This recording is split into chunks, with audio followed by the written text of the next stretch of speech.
Olá, esse é o programa Sociedade Solidária, um fórum para o diálogo sobre os desafios do Brasil, uma iniciativa da LBV. Na edição de hoje, nós falamos sobre como promover uma consciência cidadã nas comunidades de baixa renda espalhadas por todo o país. Infelizmente, nós ainda temos grandes desafios no campo do saneamento básico, na própria compreensão das pessoas a respeito de seus direitos e deveres, embora o país tenha avançado muito nos últimos anos socialmente.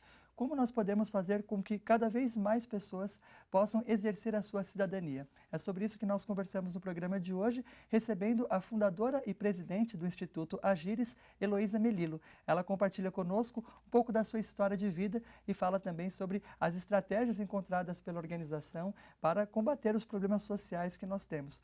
Bom, primeiramente, agradecemos em nome da Legião da Boa Vontade pela presença da senhora hoje aqui para falarmos sobre esses assuntos tão importantes. Seja sempre muito bem-vinda. Muito obrigada pelo convite. É sempre uma oportunidade a gente vir tratar desse tema que, de alguma forma, diz respeito a todas as pessoas. E o Instituto Agires se sente bastante honrado pelo convite que vocês nos fizeram. Bom, para começar, eu queria que, primeiramente, a senhora explicasse para a gente, em linhas gerais, quais são as principais frentes de ação do Instituto Agires e a realidade também das comunidades onde hoje ele está inserido. Bom, o Instituto Agires ele já nasceu com a necessidade ou a vocação para atuar sempre em comunidades de baixa renda e por meio do trabalho educativo. Esse trabalho educativo a gente gosta sempre de ressaltar que não é um trabalho necessariamente em escola. A gente entende que a educação ela se dá desde o momento que a criança nasce até o último minuto da vida de uma pessoa. E ela pode acontecer na rua, no parque, na casa, na escola, no cinema, no shopping center. Então, sempre há o espaço e a possibilidade da gente trabalhar numa relação de ensino-aprendizagem e tendo como objetivo a transformação. A gente encontra hoje muitas famílias que têm um poder aquisitivo que já dá conta das suas necessidades básicas de alimentação, enfim, de consumo básico de uma família, porém, elas não conseguem fazer o salto para tal classe média porque lhes falta uma série de questões que fazem parte da infraestrutura do ser humano. Que infraestrutura é essa? Essa pessoa, ela tem uma baixa escolaridade ou tem a oferta de uma escola de muito baixa qualidade.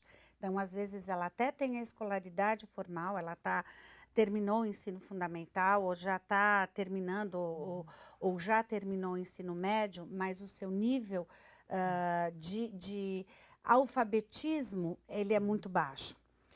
A gente tem uma pessoa que não teve uma educação para o trabalho. Então, a relação sempre foi uma relação de trabalho informal e ela precisa ser preparada para o mundo do trabalho. Essa pessoa ou esta coletividade, ela não teve acesso a coisas como dentista. Você olha, a pessoa é formada no ensino médio, ela vai fazer uma entrevista para um cargo de recepção, mas ela nunca foi ao dentista. E nem tem isso como algo prioritário na sua vida. Então, a gente precisa trabalhar com as questões que são as questões de infraestrutura do ser humano. Quando você trabalha com essas questões, você junto trabalha com a organização e a formação dos valores. Você trabalha com a formação e organização dos deveres e dos direitos, você trabalha com a necessidade da organização comunitária e social e, sobretudo, todos esses ingredientes vão gerar um ser humano mais potente, mais capaz e, portanto, mais empoderado de si mesmo. A renda não empodera ninguém. Existem outras questões fundamentais para que esse indivíduo e essa coletividade possa estar com a vida em seu poder, para que daí ela possa efetivamente fazer o salto de qualidade. Luísa, você fala com bastante propriedade sobre a realidade dessas comunidades. Como é que começa esse trabalho? O que a despertou para ir junto a elas fazer um trabalho social de desenvolvimento? Eu acho que eu falo que é um vírusinho que vem e pica a gente, deve ter me picado muito cedo. Eu, com 13 anos, já era voluntária na PA e na CD. Eu fui bailarina e eu dava aula de dança nessas instituições já no fim de semana muito pequena. E sempre gostei da educação e fui para essa área como minha primeira opção e nunca mais saí dela, apesar de hoje não atuar dentro da escola. E na educação eu tive a oportunidade de trabalhar em escolas públicas, tanto do estado quanto do município de São Paulo. E dentre as escolas públicas eu tive a chance de trabalhar numa escola que na época, uma escola da Rede Municipal de São Paulo, que naquela época, há quase 40 anos atrás, era dada como uma das 5 escolas mais violentas da cidade de São Paulo. Ela ficava no Jardim Vale das Virtudes, de 35 anos atrás, onde eu brinco que a gente chegava toda virtuosa, os professores chegavam cheios de virtude e a gente saía de lá exaurido, porque as carências eram de todas as naturezas que se possa imaginar.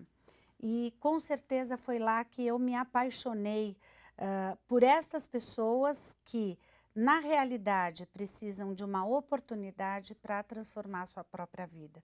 Eu falo que a gente não transforma a vida de ninguém. O que a gente pode fazer é garantir ou oferecer oportunidades para que as pessoas possam transformar individualmente e coletivamente as suas próprias realidades. Eu sempre acreditei que as crianças e as pessoas, elas têm a possibilidade de aprender, sempre. Então, apesar de eu ser professora, quando eu cheguei nessa escola era a primeira H. Imagina que naquela época a classe mais forte era a A. Você pode imaginar a primeira H, o que era, né? A gente já tinha quase percorrido metade do alfabeto.